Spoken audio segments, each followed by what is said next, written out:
নমস্কার বন্ধুরা, ঝর্ণা ঝুমা কিচেনে সবাইকে স্বাগত।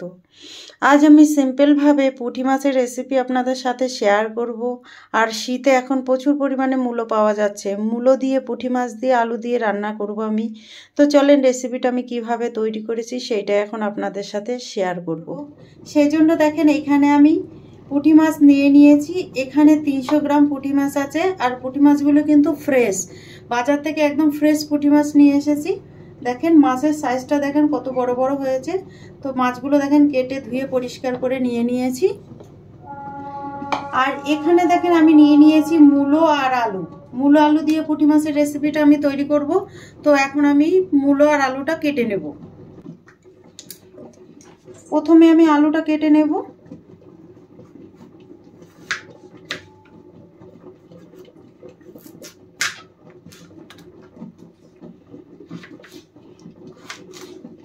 দেখেন সরু সরু করে লম্বা লম্বা করে কেটে নিচ্ছি। এই সাইজ করে কেটে আমি দেখেন জলে ডুবিয়ে দিচ্ছি। কেন কি আলু কাটার সঙ্গে সঙ্গে জলে না ডুবালে আলুটা কিন্তু লাল হয়ে যাবে।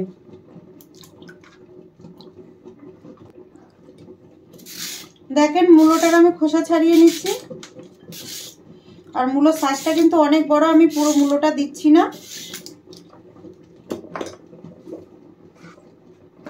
মূলোটাও কিন্তু আলু সাইজ করে কেটে নেব।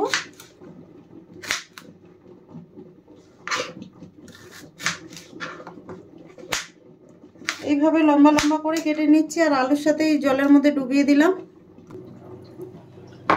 দেখেন মূলো আর আলু ধুয়ে পরিষ্কার করে নিয়ে নিয়েছি। এখন আমি মাছের মধ্যে নুন হলুদ মাখিয়ে নেব। পরিমাণ মতো নুন দিয়ে দিলাম। দিয়ে দিলাম হলুদ গুঁড়ো। ভালো করে হাত দিয়ে দেখেন নুন আর হলুদ মাখিয়ে নিলাম মাছে।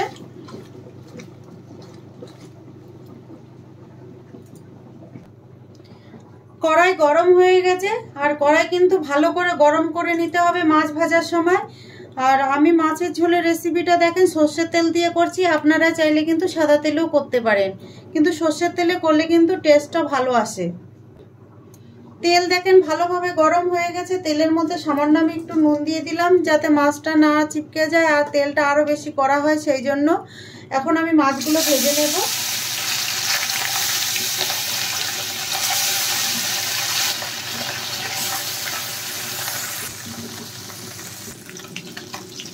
মাছগুলো এখন পাল্টে দেবো। এক সাইড ভালো করে ভাজা হয়ে গেছে। আর পুঁটি মাছের পেটের ভেতরে দেখেন ডিম আছে।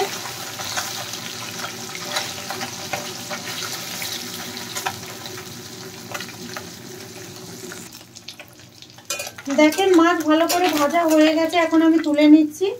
আর এইভাবে কিন্তু আমি সব মাছগুলো ভেজে নেব।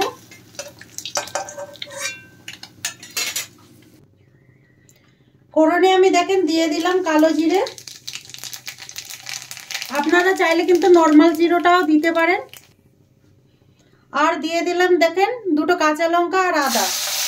আদাটা আমি গ্রেট করে নিয়েছি, আপনারা চাইলে পেস্ট করে দিতে পারেন। যেহেতু আমি ফোড়নে দিয়েছি সেজন্য একটু গ্রেট করেই দিলাম। দেখেন মশলা ভাজা হয়ে গেছে। এখন আমি আলু আর মূলোটা দিয়ে দিলাম। দিয়ে ভালো করে কষিয়ে নেব।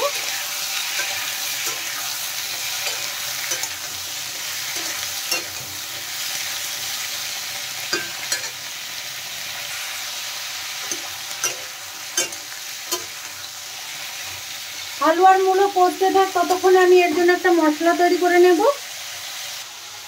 দেখেন এখানে একটা আমি বাটি নিয়েছি। বাটির মধ্যে দিয়ে দিলাম দেখেন হলুদ গুঁড়ো,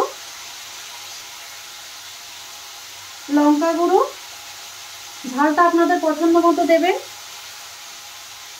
জিরে গুঁড়ো, আর দিয়ে দিলাম দেখেন ধনে গুঁড়ো।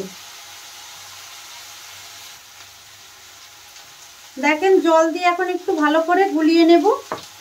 মশলা একটু জলের মধ্যে গুলে যদি দেওয়া হয় তাহলে কিন্তু সবজির কালারটাও ভালো আসে আর টেস্টটাও কিন্তু ভালো হয়। দেখেন ভালো করে গুলে নিয়ে নিয়েছি। দেখেন আলু আর মূলো কিন্তু অনেকটাই ভালোভাবে কষানো হয়ে গেছে। আর এই আলু আর মূলো কিন্তু একটু ভালোভাবে কষিয়ে নিতে হবে। আলু আর মূলো দেখেন বেশ ভালোভাবে ভাজা হয়ে গেছে। এখন আমি ভুলে রাখা মশলাটা দিয়ে দিলাম। দেখেন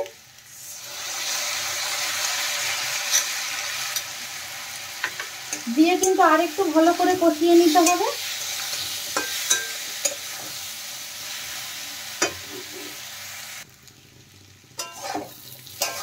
দেখেন মশলার সাথে আলু আর মূলো ভালোভাবে কষানো হয়ে গেছে। আর আপনারা কিন্তু এই রেসিপিটা যে কোনো মাছ দিয়ে রান্না করতে পারেন। আর যেইভাবে আমি বানিয়েছি এইভাবেই কিন্তু আপনারা বানাতে পারেন, খেতে কিন্তু খুবই ভালো লাগে। আর দেখেন আমার ভালোভাবে কষানো হয়ে গেছে। এখন আমি জল দিয়ে দেব। দেখেন দিয়ে দিলাম জল।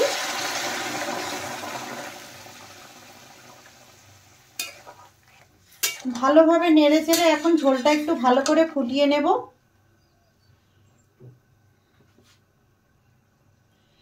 দিয়ে দিলাম দেখেন টমেটো। টমেটোগুলো আমি লম্বা লম্বা করে কেটে দিয়েছি।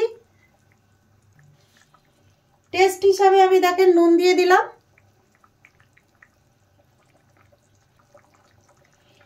দেখেন সামান্য চিনি দিয়ে দিলাম। চিনিটা চাইলে আপনারা স্কিপ করতে পারেন, দিলে কিন্তু টেস্টের ব্যালেন্সটা ভালো থাকে।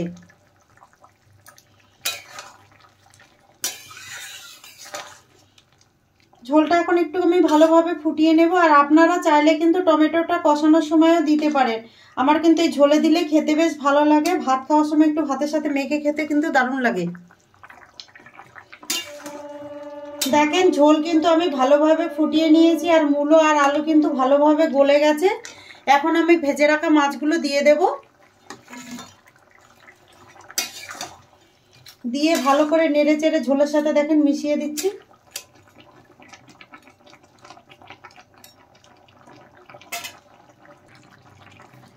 উপর থেকে দেখেন দিয়ে দিলাম ধনেপাতা কুচি।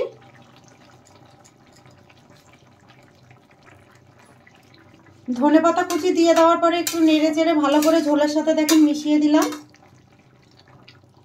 তৈরি হয়ে গেছে। এখন আমি নামিয়ে নেব।